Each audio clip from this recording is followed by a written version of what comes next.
العالمين، والصلاة والسلام على أشرف الأنبياء والمرسلين نبينا محمد وعلى آله وصحبه أجمعين. أما بعد، فقد أخذنا في الدروس الماضية أن لا إله إلا الله هي كلمة التوحيد، وأن معناها لا معبود بحق إلا الله، وأن التوحيد أيها المسلمون 3 أقسام. والتوحيد أيها المسلمون 3 أقسام في كلام الله ورسوله صلى الله عليه وسلم. القسم الأول هو توحيد الربوبية، وهو إفراد الله بأفعاله من خلق ورزق وملك وتدبير وإحياء وإماتة إلى آخره. توحيد الربوبية هو إفراد الله بأفعاله هو. القسم الثاني توحيد الأسماء والصفات، وهو إفراد الله بما وصف به نفسه ورسوله صلى الله عليه وسلم من الأسماء والصفات، وذلك من غير تعطيل ولا تحريف ولا تشبيه ولا تمثيل ولا تكييف. ونؤمن بالأسماء والصفات الواردة ومعانيها، ونفوض كيفيتها وحقيقتها إلى الله سبحانه وتعالى. القسم الثالث هو توحيد الألوهية، وهو إفراد الله بأفعالنا نحن، وهي العبادات.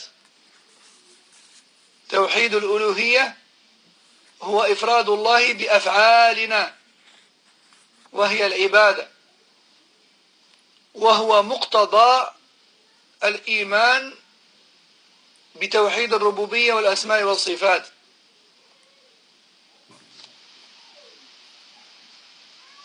Nous avons vu dans les cours précédents que la ilaha illallah, c'était l'attestation de foi et la parole du tawhid. Et nous avons vu que son sens est: nul ne mérite d'être adoré sauf Allah. Sachez donc à présent, chers musulmans, que l'unicité d'Allah et le monothéisme et le tawhid, qui est représenté par cette parole, se divise en 3 catégories, et le remarquera quiconque a pour habitude de lire la parole d'Allah et de son messager sallallahu alayhi wa sallam. Je répète, le tawhid est de 3 catégories, et le remarquera quiconque a l'habitude de lire les paroles d'Allah et de son messager sallallahu alayhi wa sallam. La première catégorie du tawhid, c'est le tawhid dans la seigneurie, l'unicité d'Allah dans la seigneurie. Et l'unicité d'Allah dans la seigneurie, c'est le fait d'unifier Allah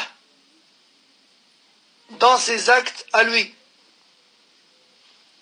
Dans ses actes à lui. La première catégorie de tawhid, c'est le fait d'unifier, c'est le tawhid de la seigneurie. Et c'est le fait d'unifier Allah avec ses actes à lui. C'est-à-dire le fait de reconnaître que lui seul crée, pourvoit la subsistance, détient la royauté suprême, gère l'univers, donne la vie ou la mort, etc. Le fait de reconnaître que lui seul fait tout cela, c'est Tawhid al-Rububiyyah, l'unicité d'Allah dans la seigneurie. Unifier Allah dans ses actes, à lui, tabaraka wa ta'ala. Deuxième catégorie de Tawhid, Al-Asma' wa Sifat, les noms et attributs. Et cela signifie l'unicité d'Allah, ou le fait d'unifier Allah et de lui reconnaître à lui seul les noms qui sont les plus beaux et les attributs les plus parfaits. C'est le fait de reconnaître à Allah seul les noms qui sont les plus beaux et les attributs les plus parfaits. Dit autrement, on reconnaît à Allah seul ce par quoi il s'est décrit lui-même dans le Coran et à travers, ou plutôt par l'intermédiaire de son messager sallallahu alayhi wa sallam dans les hadiths authentiques. Et on reconnaît tous les noms et attributs d'Allah rapportés dans le Coran et les hadiths authentiques sans ne jamais les rejeter, sans ne jamais en falsifier le sens, sans ne jamais le faire ressembler à quoi que ce soit parmi les créatures, sans ne jamais faire quelconque démonstration de ses attributs, et sans jamais ne demander après le comment, ni à chercher à savoir le comment. Nous croyons en tous les noms et attributs qui sont dans le Coran ou la Sunna, et nous avons la conviction que ces noms et ces attributs appartiennent à Allah. Nous y croyons fermement en ces noms et leur sens, tandis que leur réalité et à quoi ça ressemble dans la réalité, nous remettons cela à Allah. Nous croyons en leur sens, mais nous remettons leur réalité et ce à quoi ils ressemblent à Allah, car nous ne l'avons pas vu. Car nous ne l'avons pas vu. Donc je reprends. C'est quoi le tawhid dans les noms et attributs d'Allah? C'est le fait de lui reconnaître à lui seul ce par quoi il s'est décrit dans le Coran et la Sunna, parmi les noms qui sont les plus beaux et les attributs qui sont les plus parfaits, les plus complets, sans défaut. Troisième catégorie de tawhid, c'est l'unicité d'Allah dans la divinité. Dit autrement, c'est le fait d'unifier Allah à travers nos actes à nous. Et nos actes à nous, c'est l'adoration. Nos actes à nous, c'est l'adoration. Et ce tawhid, qui est le tawhid de l'adoration, il est engendré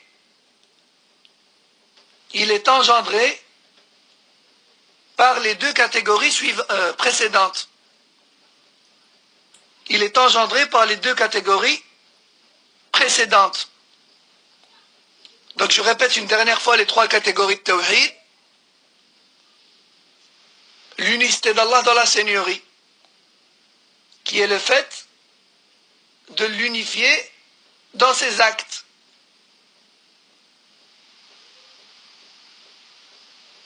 Deuxième catégorie, le tawhid des noms et attributs, c'est-à-dire lui reconnaître à lui seul ce par quoi il s'est décrit dans le Coran ou la Sunna parmi les noms et les attributs. Troisième catégorie, Tawhid al-uluhiyya, le tawhid de l'adoration. C'est le fait de l'unifier à travers nos actes, notre adoration. Dit autrement, c'est le fait de n'adorer que lui. C'est le fait de n'adorer que lui. والربوبية والأسماء الحسنى والصفات الكاملة العليا والعبادة كلها من خصائص الله تبارك وتعالى. ولذلك فإن التوحيد هو إفراد الله بما يختص به من الربوبية والألوهية والأسماء والصفات. فكلمة التوحيد لا إله إلا الله جامعة لذلك كله، لأنه لا يعبد بحق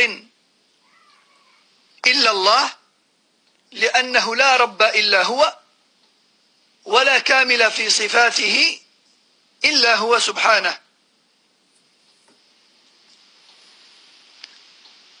La seigneurie et les noms les plus beaux et les attributs les plus parfaits et le culte qui est l'adoration sont donc trois choses propres à Allah. Propres à Allah.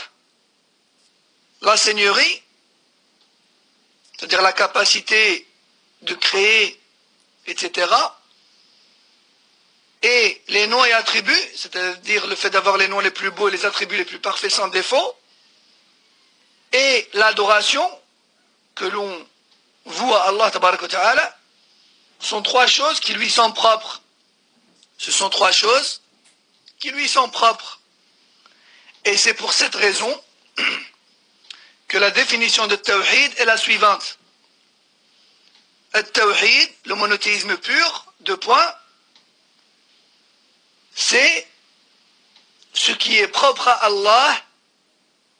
Tawhid, c'est le fait d'unifier Allah avec ce qui lui est propre. C'est le fait d'unifier Allah à travers ce qui lui est propre, parmi la seigneurie, les noms et attributs, et donc le culte. At-Tawhid, c'est le fait d'unifier Allah à travers ce qui lui est propre, parmi la seigneurie, les noms et attributs, et de ce fait, le culte. فكلمة التوحيد لا إله إلا الله جامعة لذلك كله. Donc la ilaha illallah, elle englobe toutes ces catégories de tawhid. Pourquoi? Car ne mérite d'être adoré qu'Allah. Pourquoi? Parce qu'il est l'unique Seigneur et l'unique à avoir les noms les plus beaux et les attributs les plus parfaits. La ilaha illallah englobe les trois catégories de tawhid. Pourquoi? Parce qu'il est le seul à mériter l'adoration, parce que justement il est l'unique Seigneur et l'unique parfait. والمشركون الذين أرسل إليهم نبينا صلى الله عليه وسلم كانوا يؤمنون في الجملة بربوبية الله وأسمائه وصفاته وإن خالفوا في بعض الأشياء، لكن مشكلتهم الكبرى أنهم كانوا مع اعترافهم ذلك لا يخلصون له العبادة. إذن فلا إله إلا الله، أي لا معبود بحق إلا الله. لماذا؟ لأنه لا رب إلا الله، ولا متصف بالأسماء والصفات الكاملة العليا إلا الله تبارك وتعالى. Et les polythéistes à qui a été envoyé notre messager sallallahu alayhi wa sallam en premier, les polythéistes de la péninsule arabique, ils croyaient fermement en la globalité de la seigneurie d'Allah et ses noms et ses attributs. C'est-à-dire que de façon générale, ils croyaient en la seigneurie d'Allah et les noms et attributs d'Allah, si ce n'est quelques points qu'ils rejetaient. Mais en globalité, ils croyaient en cela. Mais leur plus gros souci résidait dans le fait qu'ils ne vouaient pas un culte exclusif à Allah. Tabaraka wa ta'ala. Donc, la ilaha illallah signifie que nul ne mérite d'être adoré sauf Allah. Pourquoi? Car il est l'unique Seigneur et le seul à avoir les noms qui sont les plus beaux et les attributs qui sont les plus parfaits. Tabaraka wa ta'ala.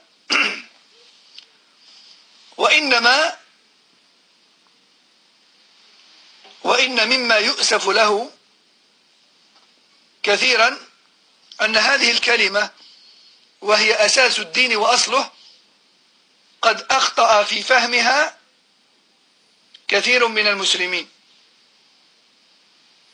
وتحرف معناها عندهم وقد ترتب على هذا الخطأ في الفهم انحرافات عظيمة في الاعتقاد بل الوقوع فيما يناقض معناها فإن من الناس من يرددها بلسانه لكنه يقع فيما منعته من الشرك بأعماله وينكر ما دلت عليه من الإخلاص بقلبه فأثبت ما نفته واعتقد خلاف ما قامت عليه. Et parmi ce qui nous attriste et parmi ce qui nous déçoit, c'est que beaucoup de musulmans aujourd'hui prononcent cette parole qui est la ilaha illallah, cette parole qui est la fondation même de la religion, sans en comprendre le sens. Plutôt même, certains d'entre eux en transforment le sens. Et cette mauvaise compréhension, la mauvaise compréhension et la mauvaise définition de cette parole a engendré énormément d'égarements dans la croyance. Plutôt même, cela a engendré des actes de culte qui contredisent totalement son sens. Combien de gens répètent à longueur de journée et de nuit la ilaha illallah avec leur bouche, tandis qu'ils la contredisent à travers leurs actes, avec des actes de shirk. Et lorsqu'on leur explique l'ikhlas, ils le rejettent. Certains d'entre eux vont même jusqu'à dire que le tawhid, c'est une chose qui est dépassée, c'est une chose qui est acquise, c'est une chose qu'il n'est pas nécessaire d'aborder, c'est une chose pour les petits, pour les enfants, que ce n'est pas avec ça qu'on va sauver le monde, etc. parmi les grossièretés. فسبحان الله كيف جهل هؤلاء معناها الذي دعت إليه الرسل وفهمه حتى المشركون وهو صريح القرآن لا يخفى على من عنده أدنى مسكة من فهم. وإذا أردت مصداق ذلك فانظر إلى تلك المقامات الشاهقة والقبور المزخرفة وانظر إلى العاكفين عليها والساجدين لها والطائفين والمتمسحين بها واستمع إلى تلك الهتافات والاستغاثات والدعوات لأصحابها فلا إله إلا الله. ما أبعد هؤلاء عن كلمة التوحيد التي ينطقون بها ولا يستفيدون منها. Et si tu veux, tout d'abord, subhanallah, comment est-ce que des membres de cette communauté, et certains d'entre eux sont même très instruits, peuvent se permettre d'ignorer le sens de cette parole à laquelle ont invité tous les messagers d'Allah subhanahu wa ta'ala alayhim salatu wassalam, comment ont-ils pu se tromper dans la compréhension de sa définition que même les polythéistes avaient saisi? Une définition qui est clairement stipulée dans le Coran, que toute personne qui a un minimum de compréhension en langue arabe peut saisir. Et il te suffit de regarder ce qui est propagé dans le monde, et en particulier malheureusement dans les pays musulmans.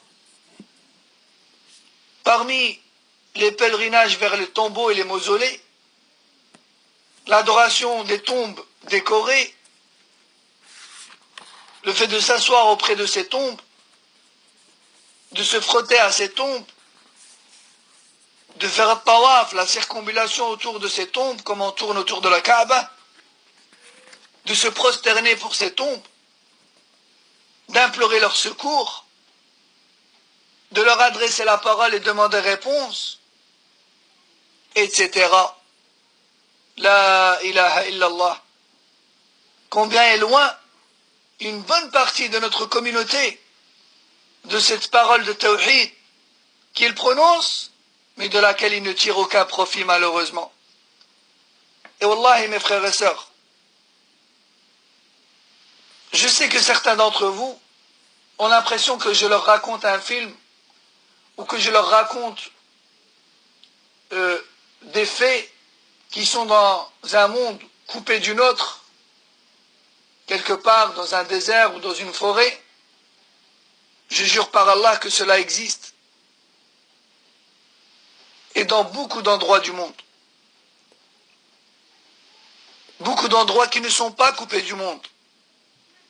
En pleine ville ou en plein village, à côté des mosquées et à côté des écoles coraniques, etc. Wallah al-musta'an. إذن غلط كثير من الناس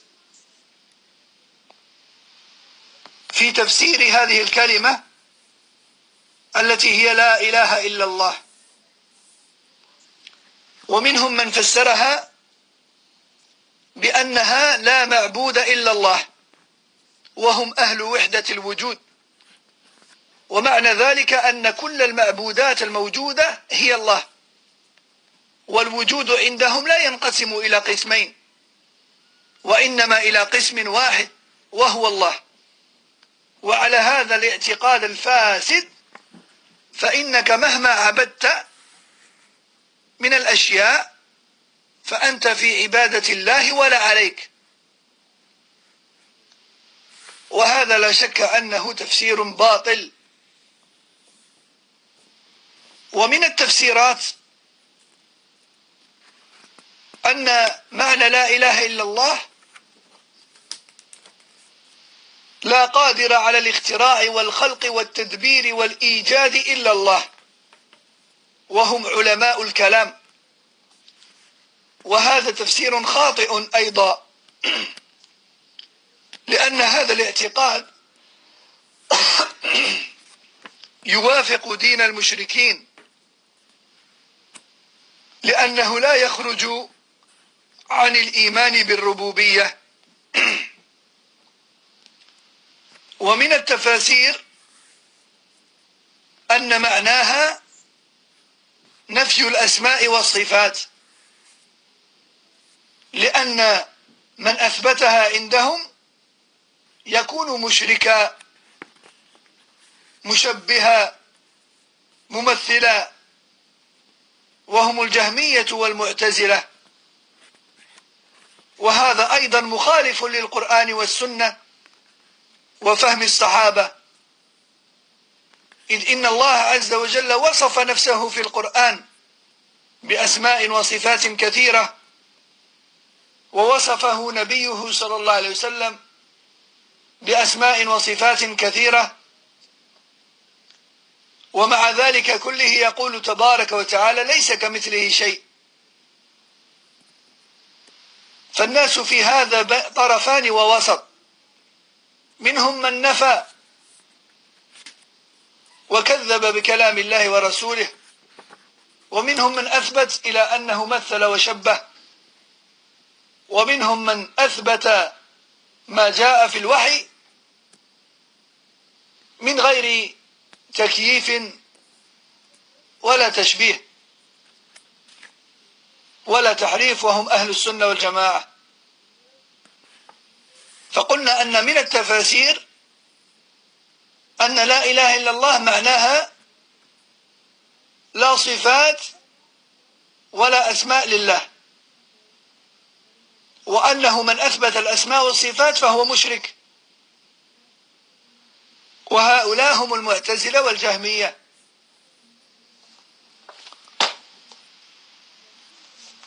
Donc, nous avons dit que beaucoup de gens se sont trompés dans la compréhension de la ilaha illallah. Et je vais donc, de façon très très résumée, citer quelques exemples de mauvaises définitions de cette parole. Nous avons par exemple des mouvances qui disent que la ilaha illallah, ça veut dire personne n'est adoré sauf Allah. Personne n'est adoré sauf Allah. Ou encore, pas d'adoré sauf Allah. Ou encore, pas de divinité sauf Allah. Et les gens qui disent cela, ce sont les gens de la croyance de l'unique existence. Et c'est quoi la croyance de l'unique existence? C'est le fait de croire que tout ce qui existe, c'est Allah. En effet, pour eux, il n'y a pas un créateur et une création. Mais plutôt, il y a Allah, c'est tout. Dit autrement, pour eux, l'existence n'est pas de deux catégories. Un créateur au-dessus de tout et puis une création. Non, pour eux, l'existence égale Allah. Cela veut dire que tout ce qui nous entoure et tout ce qui existe, c'est Allah. Et c'est pour cela qu'ils disent La ilaha illallah signifie pas d'adorer sauf Allah. Et cela revient à dire que tout ce qui est adoré et toutes les divinités existantes, eh bien c'est Allah. Et c'est pour cela que pour eux, quoi que tu adores, il n'y a pas de problème. Ce n'est pas grave, car tu es tout de même en train d'adorer Allah. C'est pour cela que ça ne les gêne pas à ces soufiyas d'adorer les arbres et les tombes et autres, parce que ça fait partie d'Allah. Donc pour eux tout va bien. Qu'Allah nous en préserve. Parmi les mauvaises compréhensions de la ilaha illallah, nous avons également une définition qui dit que cela veut dire nul n'est capable de créer à partir du néant ni de gérer cela sauf Allah. Nul n'est capable de créer, d'inventer, de créer et de gérer sauf Allah. Et ça, ce sont les philosophes dits musulmans. Les philosophes dits musulmans. Et ceci est une mauvaise explication et une mauvaise définition également. Car en réalité, ce n'est autre que l'affirmation du tawhid dans la seigneurie que les kuffars à l'époque de Mohammed sallallahu alayhi wa sallam acceptaient déjà. Donc il n'y a aucune différence entre celui qui pense que la clé de l'islam, la ilaha illallah, ça veut dire personne n'est capable de créer sauf Allah. Il n'y a aucune différence entre lui et les mushrikines que le prophète sallallahu alayhi wa sallam a affronté. Parmi les mauvaises définitions également, il y a le fait de croire que la ilaha illallah, ça signifie qu'Allah n'a aucun nom et aucun attribut. Pour eux, lorsque tu dis la ilaha illallah, tu rejettes tous les noms et attributs d'Allah. Pourquoi? Car pour eux, celui qui croit aux noms et attributs d'Allah, il est mushrik, il est polythéiste. Il a multiplié les divinités. Car ils n'ont pas voulu comprendre et accepter que une essence peut avoir plusieurs caractéristiques, plusieurs attributs et plusieurs noms. Mettons de côté quelques instants le Créateur, car il n'y a aucune ressemblance entre lui et nous. Une personne, par exemple, elle peut avoir plusieurs noms, plusieurs surnoms, en fonction de ce qu'elle est ou de ce qu'elle peut faire. Elle a plusieurs attributs. Elle peut aimer, elle peut détester. Elle peut être contente, elle peut être triste, elle peut être en colère, etc. Elle peut être forte, elle peut être faible. Elle peut entendre, elle peut voir, elle peut parler, etc. Donc si on venait à dire de toi que tu es l'entendant, que tu es le voyant pour dire que tu vois, que tu es le colérique parce que tu es toujours en colère, ou encore si on dit de toi que tu es le grand de taille parce que tu mesures 2,50 m, ou le petit parce que tu mesures 1,30 m, ou autre parmi les noms et les attributs qu'on t'affilie, ça ne veut pas dire que tu es plusieurs personnes. Plutôt tous ces noms, ces surnoms et ces attributs ne reviennent qu'à une seule personne qui est toi. Ça, c'est dans les créatures. Alors maintenant, remettons de côté les créatures et revenons à Allah Azza wa Jal. Allah, dans le Coran, il s'est décrit avec ce que l'on comprend. Il nous a dit qu'il est le clairvoyant, celui qui voit tout, l'omniscient, celui qui sait tout, le tout-puissant, le capable de tout, Samir, l'audient, l'Aziz, le tout-puissant. Allah dans le Coran nous a informé qu'il a des attributs et des noms. Il nous a informé qu'il a des mains. Le prophète sallallahu alayhi wa sallam nous a informé qu'il a des pieds. Allah Azza wa Jalla dans le Coran nous informe qu'il a des yeux, etc. parmi les attributs, qu'il se met en colère, qu'il est parfois content, qu'il sourit même, qu'il se venge des injustes, etc. Mais il dit également dans le Coran, rien ne lui ressemble. En fait, le seul point commun dans certains attributs entre nous et lui, ce n'est que le nom.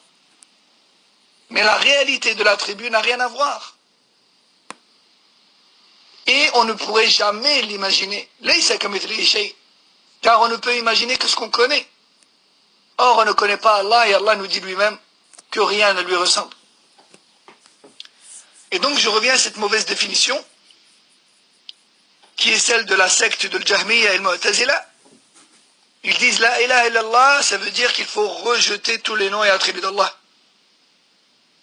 Et ça, c'est contraire au Coran et la Sunna et la compréhension des Sahaba. Parmi les mauvaises définitions également, la hakimiyyata illa lillah wa hum al-hizbiyyin min al-qutbiyyin wal-ikhwaniyyin. وهذا خطأ أيضا لأن الحاكمية من أفعال الله الخاصة به، هو الذي يحكم، فهي من توحيد الربوبية، فلا داعي لابتداء قسم جديد للتوحيد، وهذا حصر للتوحيد كله في جزء من توحيد الربوبية. ثم إن العبادة المقصودة بلا إله إلا الله ليست هي فقط تطبيق الشريعة، فأين بقية العبادات؟ أين الركوع والسجود وغيره من العبادات؟ وأين ما تنفيه من أنواع الشرك؟ وأيضا من التفسيرات الخاطئة الباطلة ما يقوله بعض التبليغيين أيضا، يقولون أن لا إله إلا الله معناها لا مستغنيا عن كل ما سواه ومفتقرا إليه كل ما سواه إلا الله. وهذا أيضا إنما هو جزء من تفسيرها وجزء من التوحيد وليس كله. وأيضا من التفسيرات الباطلة إخراج اليقين الفاسد من القلب إخراج اليقين الفاسد من القلب على الأشياء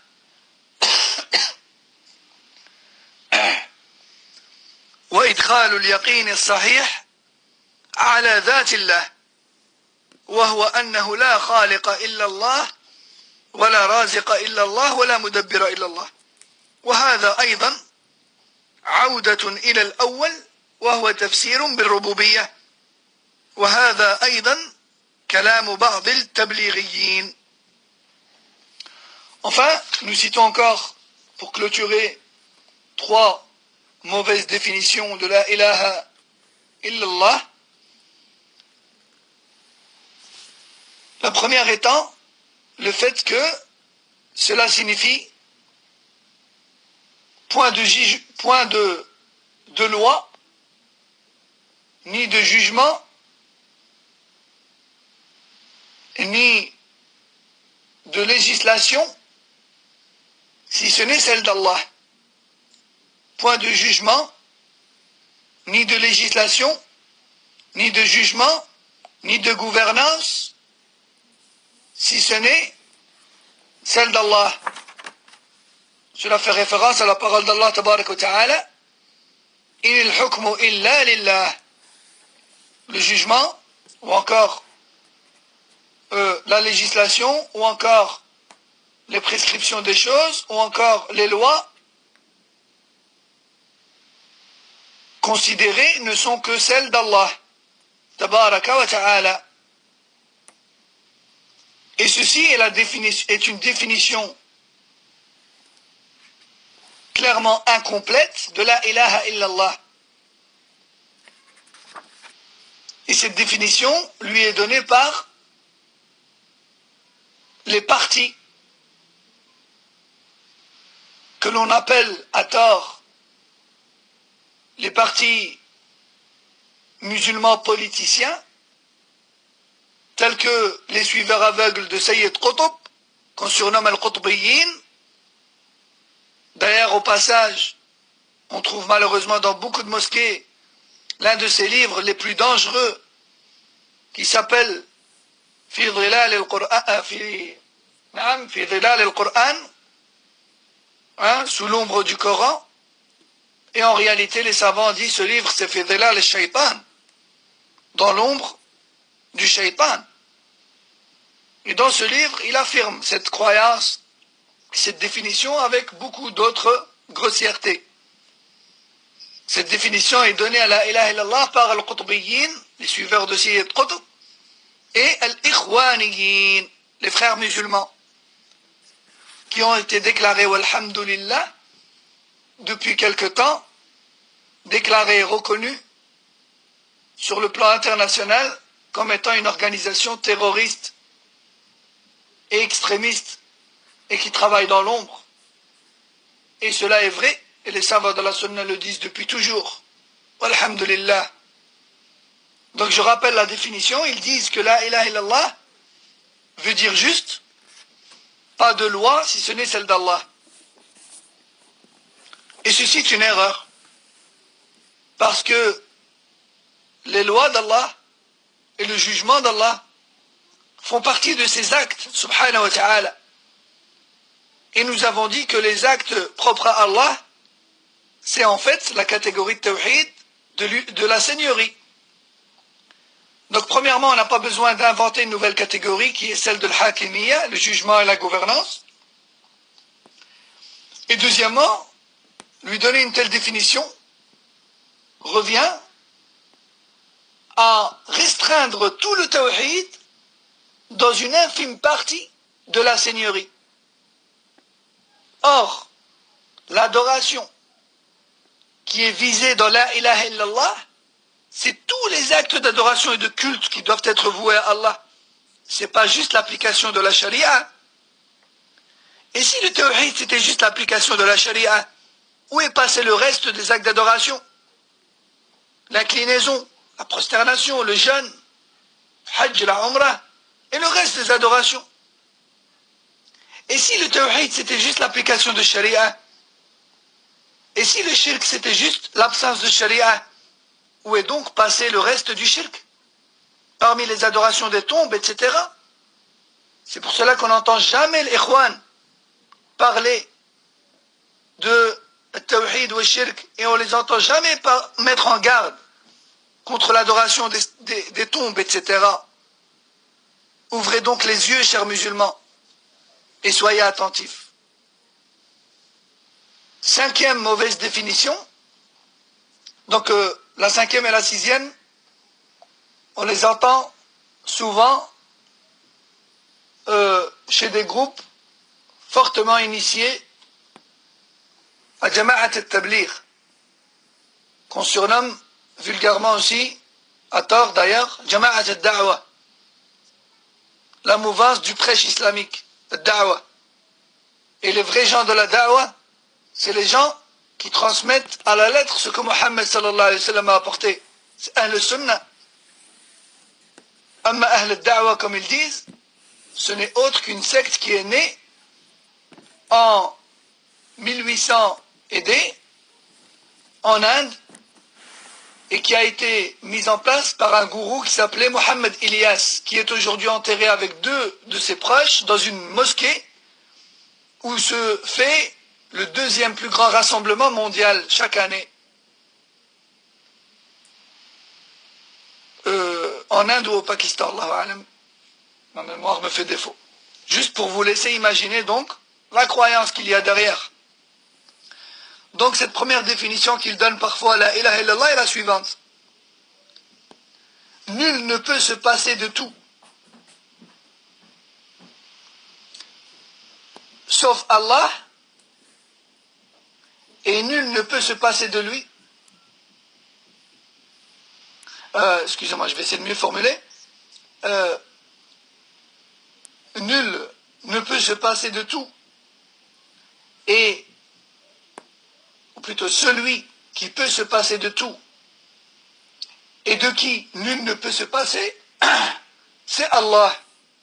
Donc vous voyez, c'est très philosophique, hein? Nul.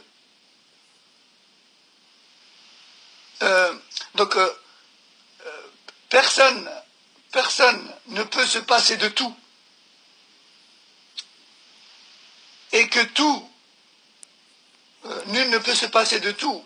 Et de qui personne ne peut se passer sauf Allah. Nul ne peut se passer de tout. Et de qui personne ne peut se passer que Allah, subhanahu wa ta'ala. Et en réalité, ça c'est une définition erronée. Parce que ce n'est qu'une partie du tawhid, et non pas tout. Sixième et dernière définition, toujours Jama'at al-Tabligh. Certains d'entre eux disent la ilaha illallah signifie le fait de débarrasser notre cœur de toute fausseté et tout doute, et le remplir de toute la certitude concernant Allah. Et quelle est donc cette certitude? Ils répondent, le fait de croire fermement qu'il est l'unique créateur, pourvoyeur de la subsistance et gérant de l'univers. Et ceci est également une mauvaise définition, parce qu'elle nous ramène tout simplement à la première. Quelle est-elle? Le tawhid dans la seigneurie. Et donc, je clôture en disant que le tarif al-sahih, الذي هو تعريف أهل السنة والجماعة, لا معبود بحق إلا الله. والدليل قوله صلى الله عليه وسلم بني الإسلام على أن يعبد الله ويكفر بما دونه. وأيضا قوله تعالى ذلك بأن الله هو الحق وأن ما يدعون من دونه هو الباطل. Et je clôture en disant que la seule et unique bonne définition de la ilaha illallah est celle qui est prônée par les suiveurs de Mohammed sallallahu alayhi wa sallam et ses compagnons à la trace, c'est-à-dire les gens de la sunna et du groupe, c'est-à-dire les véritables salafiyoun. Quelle est cette définition? Nulle divinité ne mérite l'adoration sauf Allah. La preuve, premièrement la parole d'Allah tabaraka wa ta'ala, Allah est l'unique véritable divinité, tandis que tout ce qui est adoré en dehors de lui est faux. Sourate le pèlerinage. Et la parole du prophète sallallahu alayhi wa sallam, l'islam est bâti sur 5 piliers. Le premier, c'est d'adorer Allah seul et de rejeter tout ce qui est en dehors de lui, comme on a cité hier. هذا والله أعلم. فإذا كان لديكم أسئلة في أمور لم تكن واضحة في الدرس فأرسلوا عبر البريد الإلكتروني في موقع المسجد. Donc, on a terminé pour aujourd'hui. Ces 3 cours que nous venons de faire sont très importants. C'est ce qu'il y a de plus important, il n'y a pas plus important. Si vous avez des questions sur des choses qui n'ont pas été claires, n'hésitez pas à les poser donc par email sur le site de la mosquée et on vous répondra dans les délais qui nous seront possibles. On répondra dès que possible. Donc si on tarde un peu à répondre, soyez compréhensifs, c'est qu'il y a beaucoup d'emails. Wallahu a'lam.